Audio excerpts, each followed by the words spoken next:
Radio ना ही है, इसके इंजन में नॉइस है। चलो चेक करते हैं क्या है क्या नहीं। इसके टेपर लूज हम टेपर टाइट करते हैं, फिर देखते हैं साउंड क्या रहेगा क्या नहीं।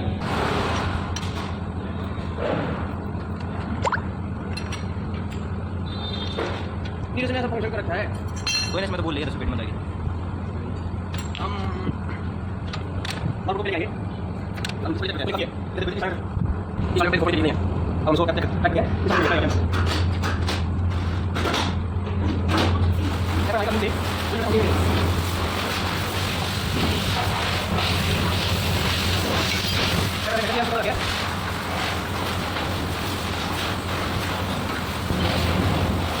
तो हमारे टेपर सेट कर चुके हैं। आप देखते हैं हम इंजन का साउंड कैसा है कैसा नहीं।